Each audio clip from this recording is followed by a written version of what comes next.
Guys, this is TEDxBangalore and my gut's hurting. It's just too much of stress. Anyways, So I want to ask you guys a simple question. How many of you think you are creative? Please raise your hands. Okay, quite a few, but not all. So I assume we differentiate that some people have it, some don't. Okay, so we'll kind of understand what is creativity. Well, it's the use of imagination or original ideas to create something new. Anybody can do that. It's everyday innovation, problem solving, and jugaad. Anybody does that. It's not the domain of a few. Like, I'm sure you have seen all of these. interesting way to heat water. Ideas, everyday ideas. More space, there you have it. We all face it. Water is clogged. Look at him. Getting the job done, somehow. This is in Nagpur. This is at red lights. They just did it, providing shade for the community. This is awesome. We all have gone through this. We want to chat. We can't. There it is. It's a real scenario. What do you do? Brotherhood. Yeah. You don't want to miss the music. The food is there. This is awesome. This is something we all should do. Serious ideas. From the AC to the cooler. You don't have a lock. You revolutionize the automotive industry. Recycle fashion. Don't dirty your city. Smokers. This is being responsible. You don't have an espresso machine, you do this. You want a good shower? This happens in real life. Everyday people do this. You want to get the perfect shot, you don't have the equipment. Being good support, you don't have a ladder. This is an age-old problem. People do this. Ladies, men. And this is awesome, The ultimate solution, for the society. Depend on God and faith. So I'm sure everybody does this. This is not restricted to a few people. So what is creativity? I think it's a mindset. It's a way of looking at life every day. It's innovation. It's problem solving. It's jugaad, like we see that. It's definitely not the domain of a few, It's not design. It's not aesthetics. It's not the domain of the artists and designers. The society kind of puts these artists and designers on this high pedestal of creativity, that it's their domain. We can't do it.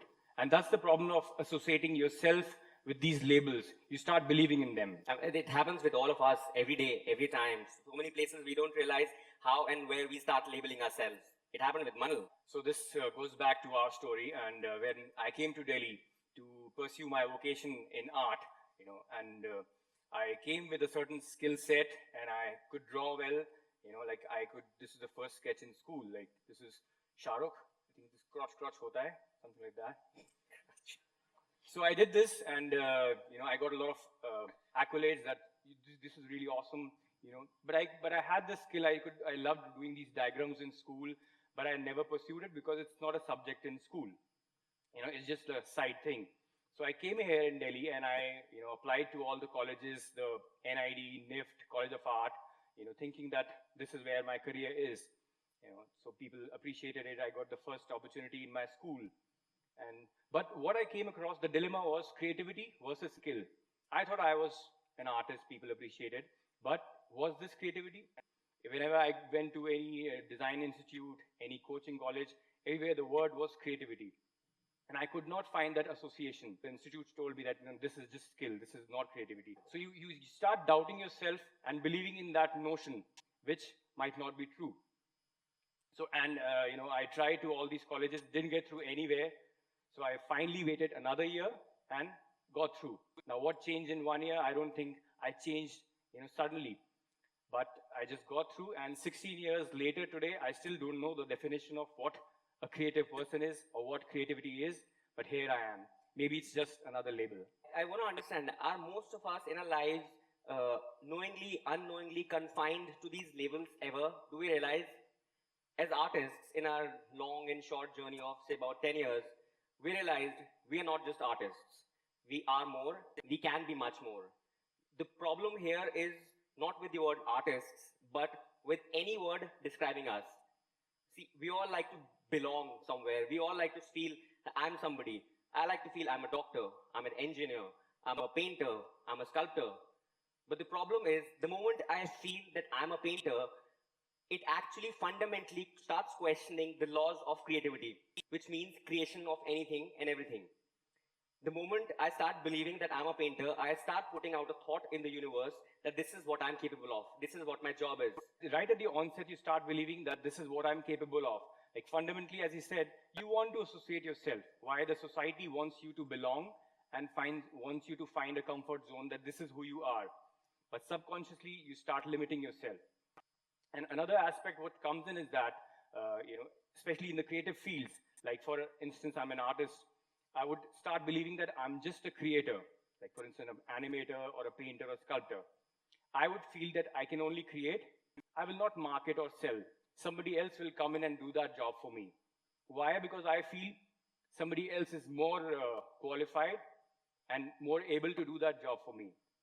While on the other hand, the reality is nobody else knows that better than me, my job, my work. And the best example for this is this TED Talk itself.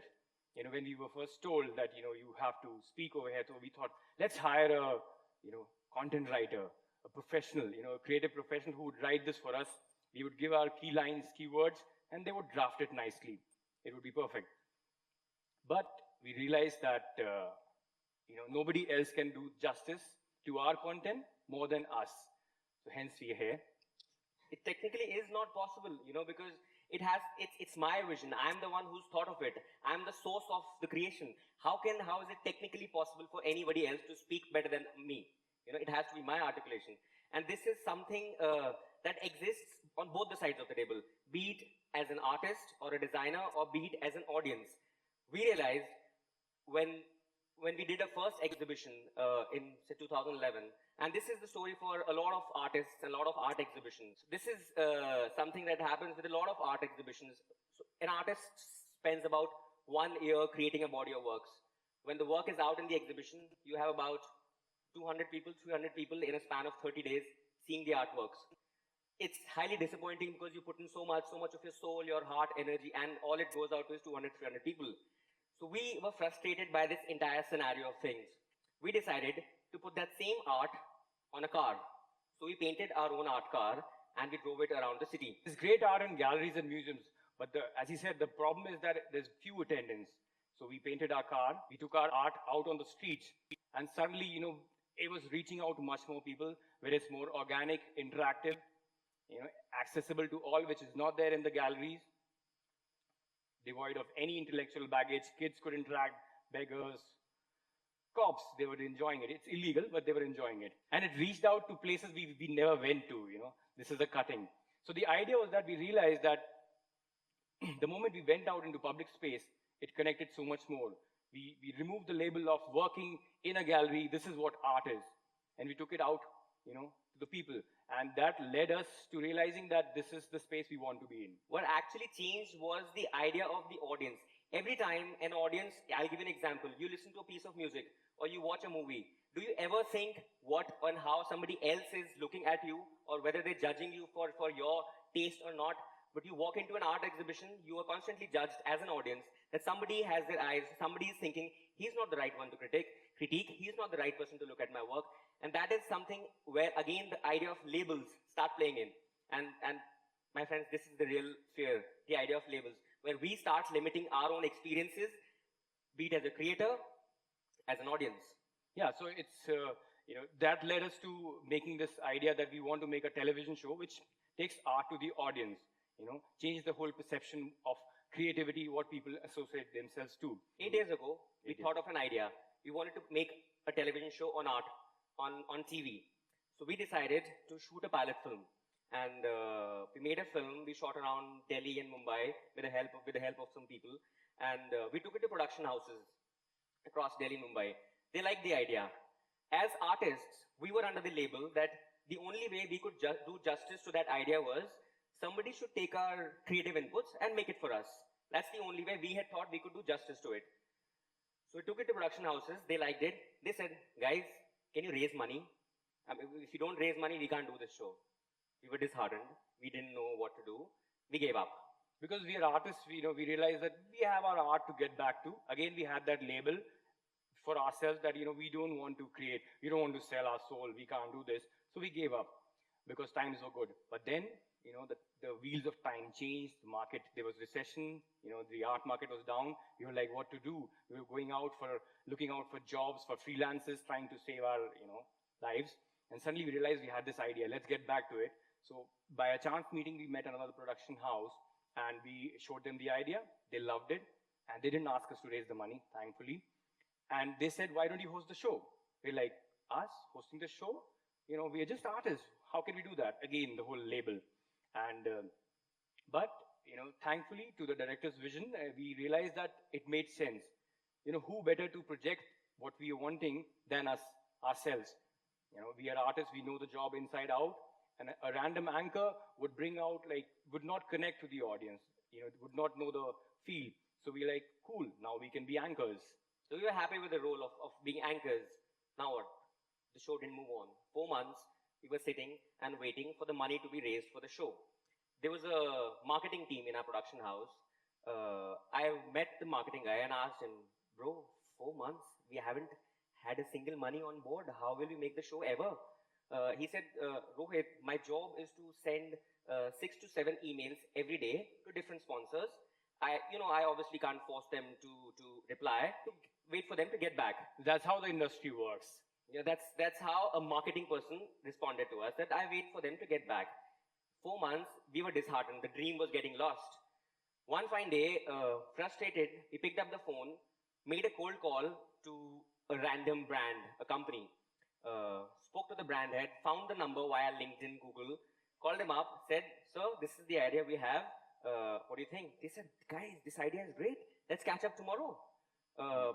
There was some inroads. We ended up having that sponsor on board. More confidence. We just started reaching out to more sponsors. Within 3 months, we raised 3 sponsors, more money than what the allocated budget was. And we realized we could also sell. Yeah, and we were not just artists. And now we were happy. We went on to season 2, But we were a bit more creatively stifled with the earlier team. So we thought, now why do we compromise? Now see, when you discard these labels, you start getting more hungry. Your appetite increases. You've tasted blood. That's the plus point. So we thought, why should we compromise? We'll make everything on our own.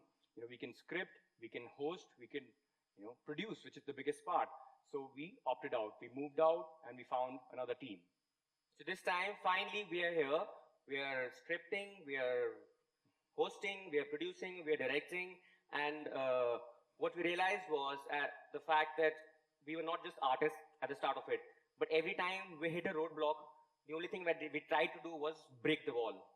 So this leads us to the last point of the entire talk, is the fact that, have you ever noticed, there's a common saying that every time an industry of professionals stagnates or gets stuck in the rut, it's the outsiders who come and make a difference. Let's see who are the outsiders that we're talking about. Yeah. What do we mean by outsiders? Essentially, people who have not taken academic conventional training in a certain industry, but still exist and practice it. So we'll just take you through some examples. TVF Pictures, I'm sure a lot of you know it. They create content online and make films, and they were IITians and they turned to filmmakers, and they have revolutionized it. Not just making it, but they have revolutionized it. She's a dancer. So we met her on the show, and she's self-taught belly dancer. Self-taught belly dancer. She's initiated belly dance in India. It's kind of a misunderstood dance form. She's brought it to India and she's spreading it. She's empowering women to embrace their bodies, and again self-taught. Then there's Vijay Singh, this Rajputana Customs bike customizer, totally self-taught. Tarun Khewal, he's from an engineer to a photographer and one of the biggest names. From an artist to an entrepreneur. Everybody knows. Self-taught and revolutionized the industry. And the best of all, Piyush Pandey. He was an account executive for a long time, then a copywriter, and then he turns out to be the most iconic advertising guru. Now the point is, why are we looking at them? It's not that the academics and the people who are from the institutes, they are not good if we don't have enough of them. It's just that these people have been able to transform the industry. There is something they're doing which is worth looking into. I think what they've managed to successfully do is they have because they're not aware of the protocols and the rules of an industry, they've happily been able to be out of the box. Because they've not had any labels on themselves, they've not believed in any labels. And that is why they have been what they have been. And the same goes for us. We feel like outsiders. Hence, we've managed to do something good, maybe feel good about it. Yeah, sorry. The whole idea is that since just like these people, we also feel like outsiders, and we just hope in a similar manner you're able to, discard your labels subconsciously and find your true potential And label yourself. Yeah. Hope we have upset you in some ways. Thank you, guys. Thank you.